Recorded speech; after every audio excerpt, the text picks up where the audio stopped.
In a minute, we're actually going to be joined by Paige VanZant, who is headlining UFC on Fox in Sacramento on Saturday at the brand new Golden One Center. It's a very big night for not only her, but her longtime teammate, coach, mentor, Urijah Faber, his final fight in MMA. He'll be fighting Brad Pickett, but this main event is a fantastic one. Paige VanZant versus Michelle Waterson, the karate hottie versus PVZ, and she is joining us right now on the phone. Paige, are you there? How are you?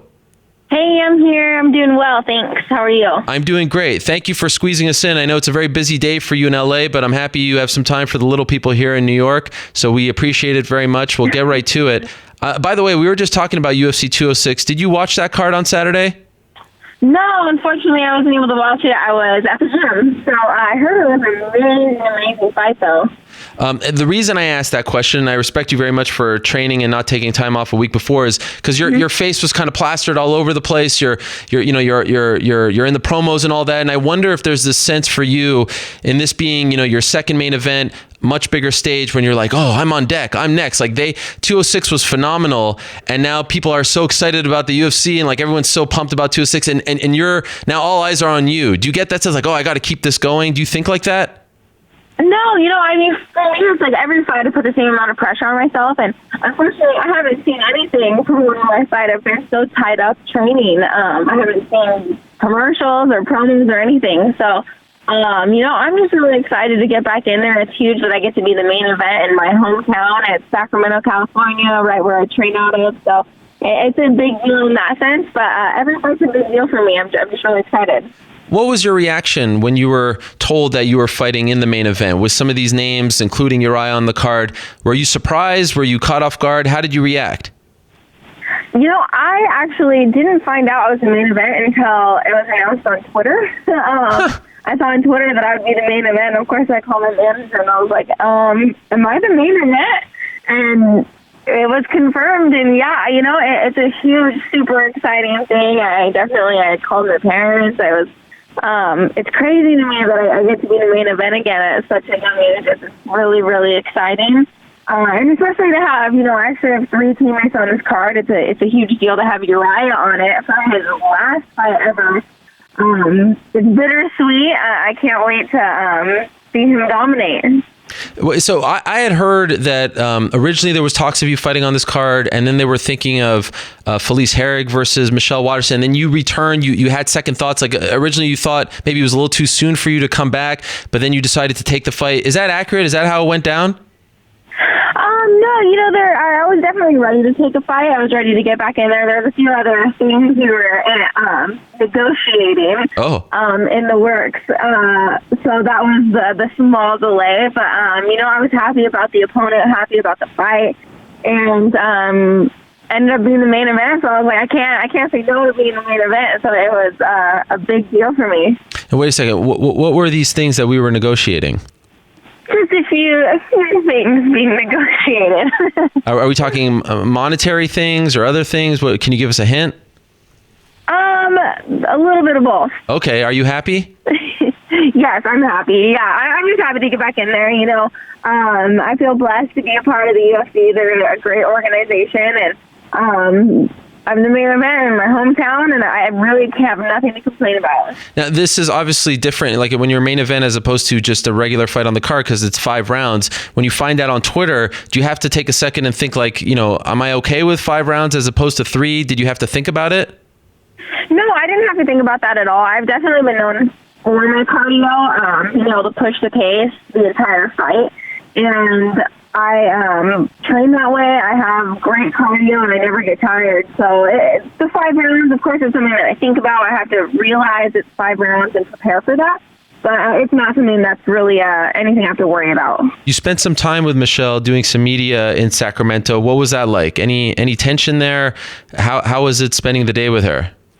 No tension. We both have a common goal, and that's to sell some tickets for this fight. And that's a part of the game. It's unfortunate you spend the whole day with your opponent, but it's a part of the job, and you just make it happen. Did you not enjoy it? No, I totally enjoyed it. It was a great day. I don't believe you. I don't believe you for 1 second. You hated it. It was awkward. Did they make you ride in the same car? No, we didn't ride in the same car, but we got to go out to eat at my favorite restaurant in Sacramento, so that's a bonus. Oh, was it the famous sushi one that Mike Roberts always talks about? Yep, Makuni's. I feel like there's only one restaurant in Sacramento because all of you always go there, and that's the only restaurant your manager talks about. Is there only one good restaurant in Sacramento? There's a lot, but that's the number one, like, by far. Is it true they made a Paige VanZant roll? It is true. I got to go in and make my own PVZ roll at Makuni's. Wow. And they gave me my own personal chef coat, so it was a big deal. It's a big day. What's in the roll? All sorts of stuff. You're just going to have to go try it. Oh, come on. You don't remember, do you? No, it was like asparagus. Oh. I had a soy wrapper. It was like healthy and fresh. Okay. What's going on with the hair? I'm a little colorblind, but I sense that it's different. Is it a different color now? It's blonde. It's back to blonde. Oh, was it blue or purple or something for a little bit? It was a little bit purple for a little while, but that was like, I'm 22. I've never had any color in my hair, so I went a little purple for a while, and I was like, no, I really like being blonde, so I'm blonde again. I thought it was super cool. I liked it a lot. Thanks. I got to represent the Kings game with the purple hair. Oh. Wow. Is that why you did it? No. Oh. No. Why did you do it? I don't know. It just was feeling wild and crazy. But now you're back to normal. Back to normal. Yep.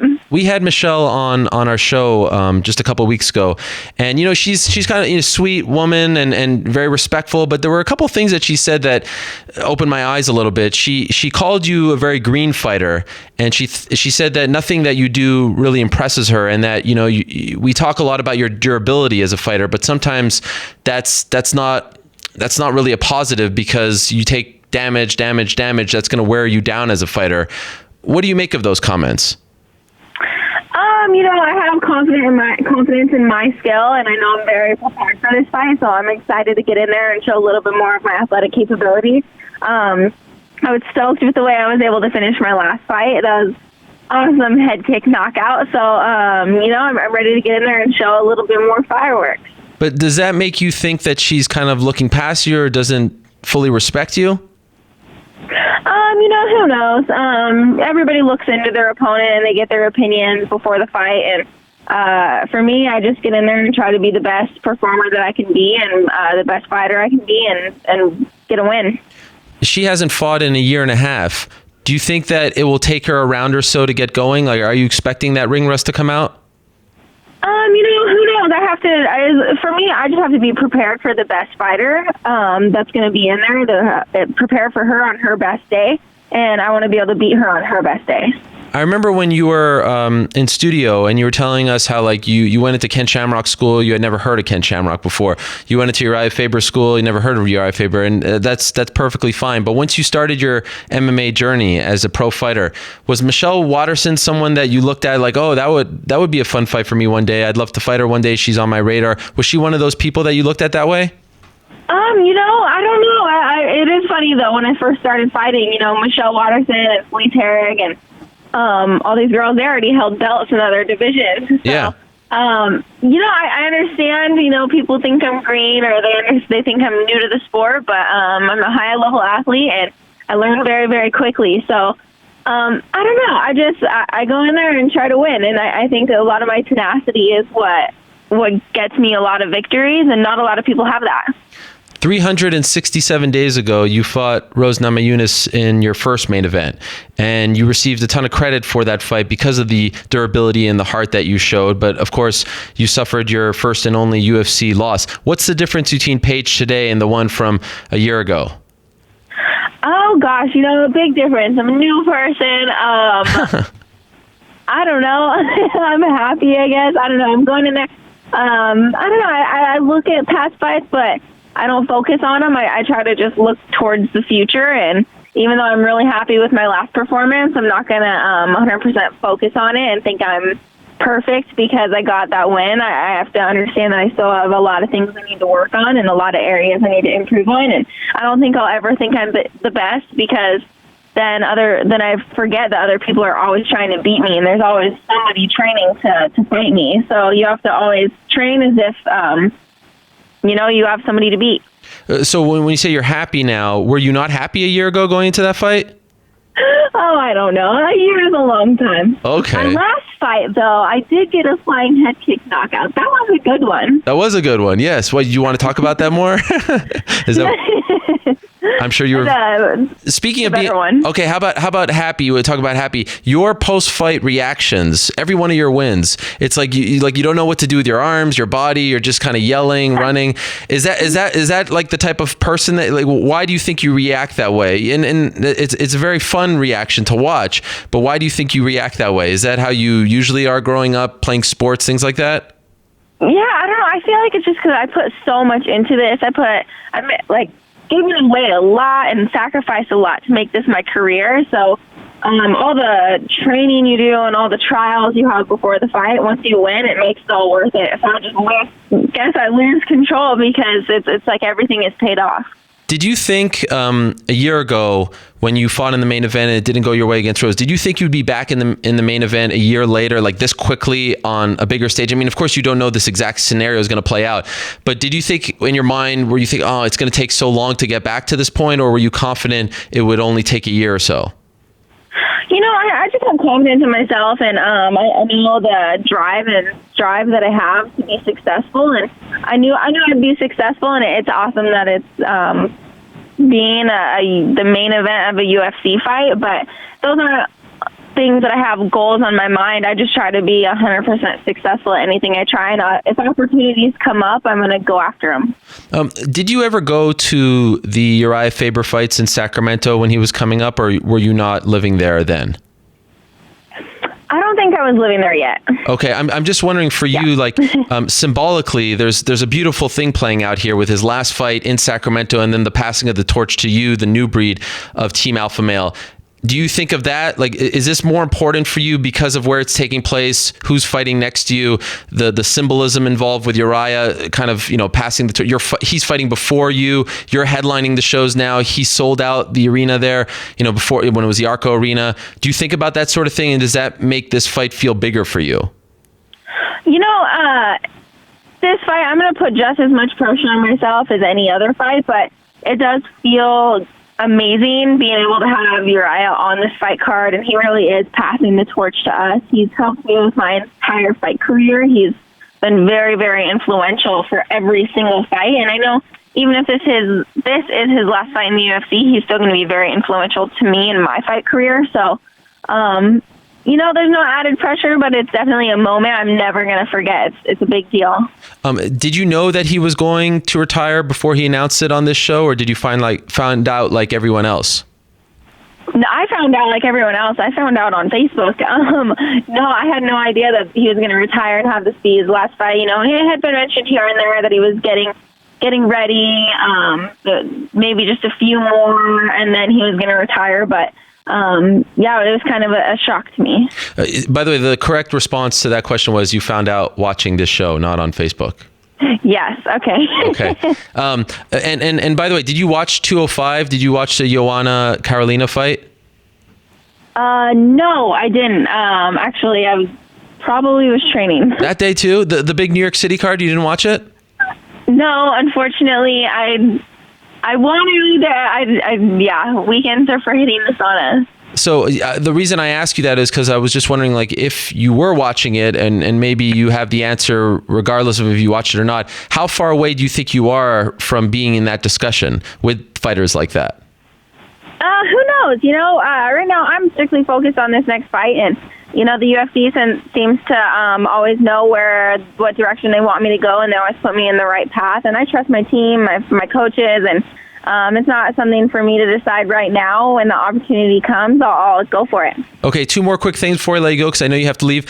Is it true that you were close to appearing on WWE Summerslam over the summer? Is that true? Interesting question. I'm not sure. Okay. You can't discuss it?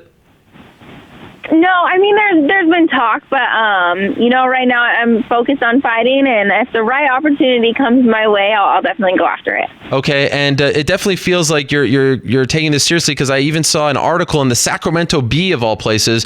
They wrote an article about you having a Facebook chat that you had to cancel due to training. Like, that's big news for the Sacramento Bee. That's a pretty big deal. I know. Yeah, well, they scheduled it, and training came up, and I told them they could call me, but no, training comes first. You know you're doing something right, though, when a Facebook chat gets canceled and that's actual newspaper news. That is really funny. I didn't know that. Yes, it's right there in front of me. Unbelievable. Well, I appreciate the time, Paige. Thank you very much. Good luck to you on Saturday. Can't wait for the fight. Yep, thank you so much. All right, there she is, Paige VanZant, stopping by. All business, taking no time to address the Summerslam rumors. What do you think of that, Near? Correct? Do you think there's something to it, considering her response? I have no inside. No. Just considering her response. But yeah, I mean, come on. If you weren't, involved in that discussion, you say no. If you were, then yeah. I mean, I think there's something to it. I think she was mad at the question. No, I don't think she was mad. I think she said interesting question. She's just deflecting it. All right. But that'd be interesting. Do they have wrestlers her size? Because I feel like she's quite petite. No, like well, maybe just making an appearance. Oh, it wasn't. Well, who the hell knows? That stuff's fake anyway. Man, what a card, though, right? I love this card. Yeah. Well, I mean, the thing is it under the shadow of Urijah Faber? I mean, it's almost like you. Do you think Urijah Faber should be the main event? He should. When I think of this I disagree with that, because Urijah is leaving. Urijah is leaving. This card. It's always important to, build up the future and stars, and the UFC needs stars. Paige is the future. Paige is the star here. Denying reality at that point. I understand that you want them to be, on that platform, but the reality is that's Urijah Faber's house. Like, that's the house he built. Those are his people.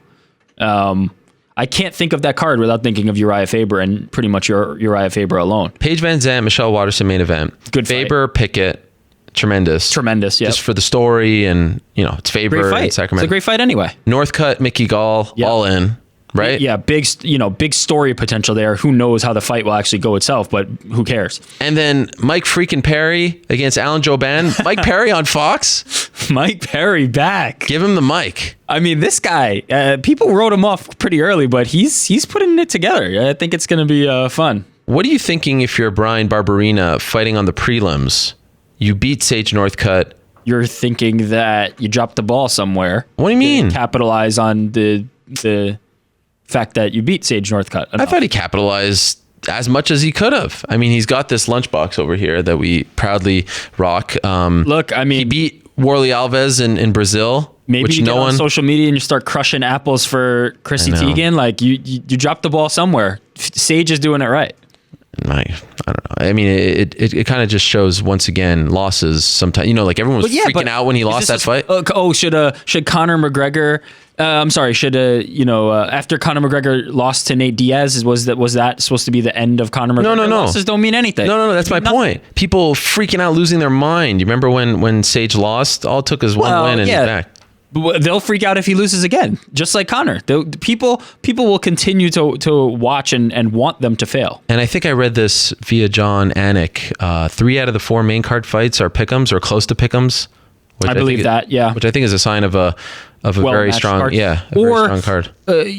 Typically, yes, but sometimes it's just that there's the public perception of these fighters is different. For example, like BJ Penn's the favorite in some fights that he probably shouldn't be, or closer than he should be. But in this case, I think it is some good matchmaking, some close competitive fights. Again, we say this all the time, but this card is flying under the radar just because there's so many damn cards, and it's hard to promote them, before the Monday before. You know what I mean? Yeah. Josh Emmett versus Scott Holtzman is a great fight. And how about Leslie Smith against, say it her name?